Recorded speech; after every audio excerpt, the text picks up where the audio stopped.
Goeiedag almal, ek is Mani van Bloemfontein. Dit is vandag Sondag, die 2 November 2025. Ons doen die nuus in kollig en ons hoofopskrif vir vandag sê, Kommissaris van Polisie beskuldig van nepotisme. Nuushooftrekker vir vandag, Albert Letoile se familie noem dat hy 'n ikoon vir die volk was. Kommissaris van Polisie beskuldig van nepotisme, perseel waar ramp in George plaasgevind het, onder die hamer. Onderwysers nie tevrede met werksdruk nie. Dame Proteas vandag in die Wêreldbeker eindstryd teen Indië met cricket. Springbokke wenners teen Japan in hulle eerste noordelike toer wedstryd. Die leier van die National Colored Congress, die NCC, beskuldig generaal Fanny Masemola, nasionale polisiekommissaris, van nepotisme en het 'n sodanige klag teen Masemola by die Kaapstadse sentrale polisiekantoor ingedien. Fadil Adams beskuldig Masemola daarvan dat hy familielede en vriende in die polisie ook in sy eie kantoor aangestel het en dat die aanstellings nie deur die regte kanale gegaan het nie. Op vraag van joernaliste oor of dit vir menslike hulpbronne aangeleentheid is, het Adams gesê, dis nie 'n menslike hulpbronne aangeleentheid wat net by staatsdienskommissie aangestel kan word nie. Hoe kry 'n mens 6 van jou familielede, insluitend jou sogenaamde meisie, van hulle met geen ervaring in die polisie nie, ander met beweerde strafregtelike sake, hangend oor hulle koppe, in sulke seniorposte aangestel? Dit is ongehoord, het hy gesê. Die klagte teen Masemola volg kort nadat Adams Dinsdag 'n klagte van myn eet teen luitenant-generaal Dantlantla Mkhwanazi, die polisiekommissaris van KwaZulu-Natal, by die einste polisiekantoor aanhangig gemaak het. Die nasionale polisiewoordvoerder het bevestig dat 'n saak aanhangig gemaak is en dat 'n speurder aangewys sal word om al die beweringe te ondersoek. Uitspraak oor hoofman Albert Letoile se werklike dood bevestig volgens sy familie sy martelaarstatus. Hy het sy lewe opgeoffer vir die gemeenskaplike voordeel van alle vredelewende Suid-Afrikaners. Ten spyte daarvan dat die strengste wetlike beperkings hom in die gesig gestaar het, het Letoile se aanhoudende uitdagings van die apartheidsgesag so problematies geword het, dat die regime sy bestaan nie kon verdraad nie. Letoile was van 1952 tot 1967 leier van die ANC. Hy het op 21 Julie 1967 gesterf. Die Hooggeregshof in Durban het donderdag beslis dat Letoile doodgeslaan is, wat die apartheidsera ondersoek het, wat tot die gevolgtrekking gekom het, dat hy deur 'n goederetrein getref is, tersyde gestel het. Mameloko Kubayi, minister van Justisie en Staatkundige Ontwikkeling, het die nasionale vervolgingsgesag, die NVG, geloof vir sy werk in hierdie saak. Volgens haar is die departement verbind tot die ondersteuning van prosesse wat waarheid, verantwoordbaarheid en geregtigheid vir slagoffers en hulle families bevorder. Kola Nkola, voorsitter van die Portefeulje Komitee oor Justisie en Staatkundige Ontwikkeling, sê in 'n beëdigde verklaring, die uitspraak is 'n bittersoet oorwinning vir die ANC. President Cyril Ramaphosa het die kommissie op 29 Mei aangekondig. Die kommissie se ondersoek sal tot die tydperk van 2003 tot tans dek, om te kyk of politieke inmenging tot die vervolgings gesloer gelei het. Oudregter Sisi Gampepe lei hierdie kommissie. Suid-Afrika sal sy G20 presidentskap gebruik om komplekse uitdagings waarmee die wêreld te doen het, aan te pak en konsensus oor verskeie kwessies te bevorder.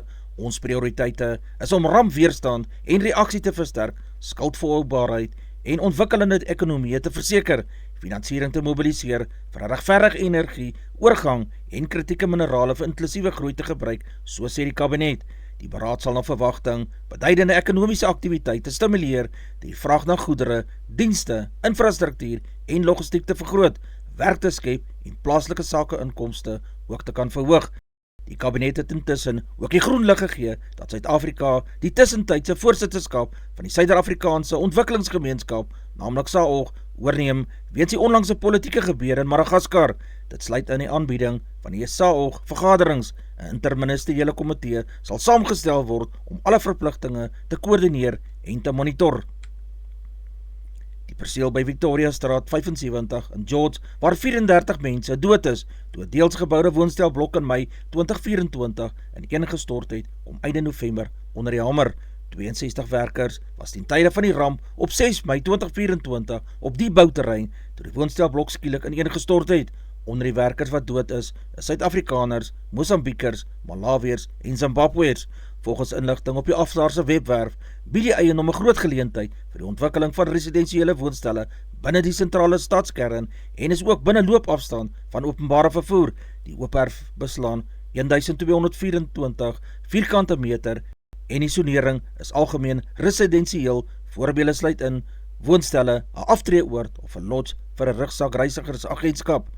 Hoewel die eiendom eers onlangs geadverteer is heelwat navraag hierwel ontvang. Die leebouperseel is tans heeltemal sigbaar nadat 'n groen skadunet wat vroeër aangebring is, nou verwyder is. Suid-Afrikaanse onderwysers is deesdae meer tevrede in hulle werk, lei die 2024 peiling Onderrig en Leer, naamlik Talis, deur die Organisasie vir Ekonomiese Samewerking en Ontwikkeling. Tog bly werkdruk en stres 'n groot bron van spanning, het die onderwysers gesê. Meer as 70% van onderwysers sê leerlingprestasie is 'n enorme stresor. Heelwat onderwysers meen ook dat administratiewe werk swaar op die skouers weeg. Ongeveer 30% sê hulle ervaar baie stres in hulle werk, terwyl 17% sê dat hulle werk hulle geestesgesondheid baie beïnvloed. Volgens 13% beïnvloed dit selfs hulle fisieke gesondheid. Die jongste peiling wys ook dat Suid-Afrikaanse onderwysers groter diversiteit onder leerlinge moet bestuur. Altesaam 56% van onderwysers werk volgens die peiling in skole waar meer as 10% van die leerlinge se eerste taal nie die taal van onderrig is nie. Ondanks hulle groot kommer aan die werksplek het 59% van die onderwysers aangedui dat onderwys hulle eerste beroepskeuses was. Altesaam 63% glo hulle word in die samelewing waardeer, wat aansienlik hoër is as die wêreldwye gemiddelde van 22%. Die Verenigde Nasies het 'n ernstige beroep op Amerika gedoen om onmiddellik op te hou met die aanvalle op bote in die Karibiese See en oostelike Stille Oseaan gebied wat glo dwelmhandelaars vervoer gebruik. Die VN vra verder dat Amerikaners alles moontlik moet doen om hierdie burgerlike teregstellings te voorkom. Die Amerikaanse weermag het die laaste paar weke minstens 62 mense op hierdie bote doodgeskiet. Dodelike optrede is slegs as 'n laaste uitweg aanvaarbaar teenoor mense wat waarlik onmiddellike bedreiging vir ander se lewens inhou, is gesê. Amerika regverdig sy optrede deur dwelmkartelle tot terroristegroepe te verklaar en beskryf sy aanvalle as deel van 'n gewapende konflik teen die dwelmkartelle. Spanning in die streek bou op met president Donald Trump wat operasies deur die Amerikaanse intelligensiediens, die CIA, in Venezuela goedgekeur het. Trump het selfs genoem dat Amerika moontlik grondaanvalle teen vermeende dwelmkartelle in hierdie land ook oorweeg. 3 mense is in hegtenis geneem nadat 'n 65-jarige man van Geberra donderdagoggend in oënskynlike rooftog vermoor is. Speerders van die Mountveg polisiekantoor in die stad het 'n 57-jarige vrou, nog 'n vrou van 36 en 'n 36-jarige man in hegtenis geneem oor hierdie moord. Hoewel verskeie bronne beweer minstens een van die vermeende moordenaars was in die oorledene bekend, wou die polisie nie uitwy oor die identiteit van die verdagtes of hoe hulle opgespoor is nie.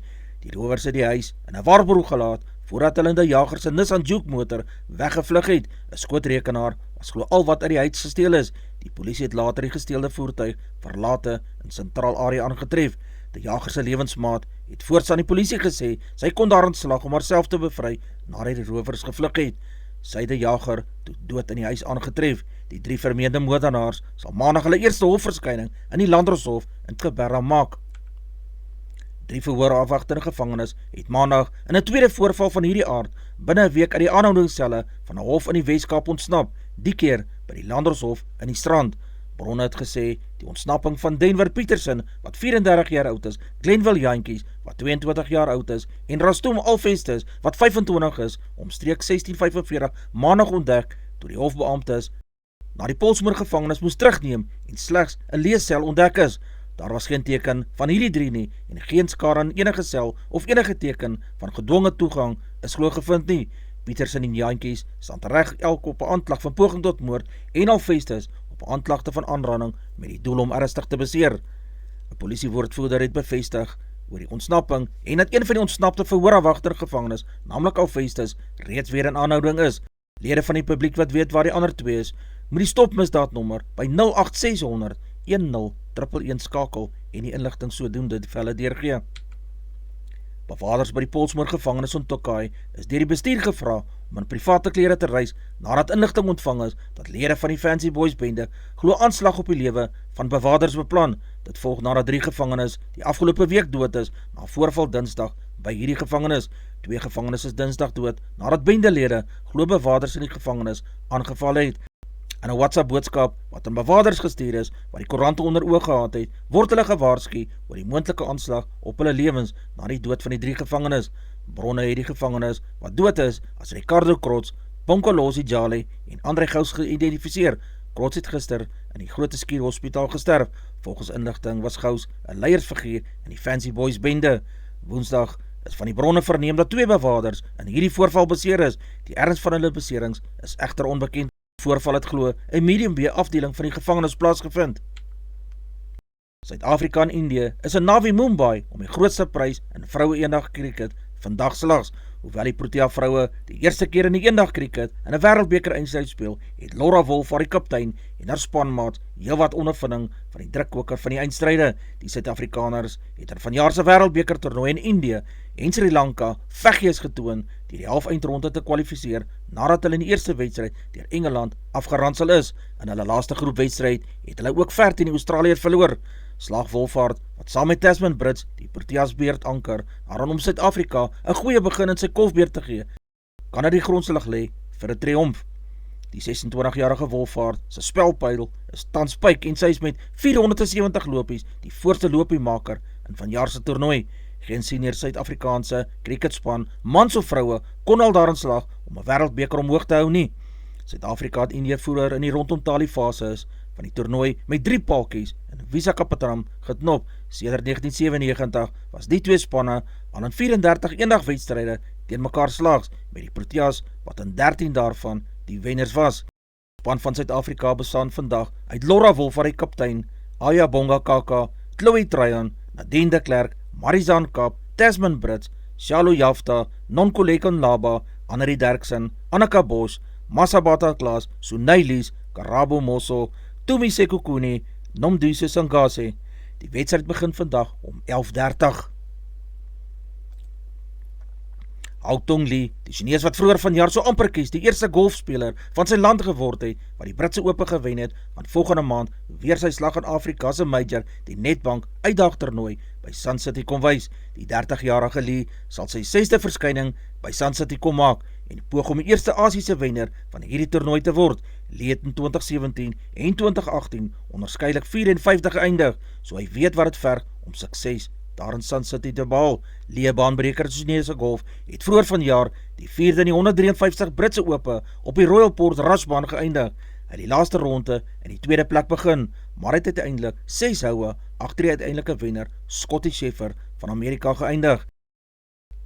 Deelnemers se tye in gister se skof van die Gravelbin gryswedren in die Karoo sal nie in aanmerking kom wanneer die algehele posisies bepaal gaan word nie. Stormsterkte wind en reën het daartoe gelei dat die wegspring van 7 uur met 'n uur vertraag is. Die eerste 46 km van die roete is ook geneutraliseer. Die Switser Andri Fresnech het in die 36 km merk in sterk dwarswinde geval en harsingskudding opgedoen, asook 'n skouerbesering. Hy is na hospitaal geneem. Kevin Vermaak, die stigter van die wedren, sê dit was 'n ongelukkige wending in die wedstryd gewees. Volgens die organiseerders sal al die deelnemers wat gister se skof begin het, vandag aan die laaste skof mag deelneem en in aanmerking kom vir 'n medalje. Die 7de skof tussen Guanishi en die Shamwari private wildreservaat strek oor 112 km met klimwerk van 1250 meter en afdraandes van 1500 meter. Baie sterkte vir hierdie ryers. Pakistan het in Lahore 1 elk in die reeks van 3 gemaak deur die wedstryd met 9 paaltjies te wen. Pakistan het met 112-1 en 13.1 beurte geantwoord. Pakistan se naadbouler Salman Mirza het 3 vir 14 en Fahim Ashraf het 4 vir 23 was die grootste skade verantwoordelik gewees. Suid-Afrika was vroeg in die moeilikheid en het 4 paaltjies in die kragspel met 31 vir 4 verloor nadat hy weer ingestuur is om te gaan kolf. Suid-Afrika se aanvangskolwers was binne 12 aflewerings uitgewees. Dewald Brewers het 25 aangeteken en Donovan Ferreira 15. Het 'n paar kragtige houe gespeel voor hulle sy slagoffers geword het. Brewers het 3 groot sesse geslaan voor hy hom op 'n aflewering van Ashraf misgis het en het met 'n boogdekveld toegestuur het. Die naweek het die toets rugby in die noordelike halfrond begin. Die eerste span aangetree het was Engeland teen Australië in Allianz Stadium. Dit lyk in hierdie stadium of die Aussies weer in 'n insinking beleef, want Engeland, wat ook nie van tevore wafferse rugby die afgelope 3 maande gespeel het nie, het sommer gou die bordjies verhang teen die besoekers van daaronder.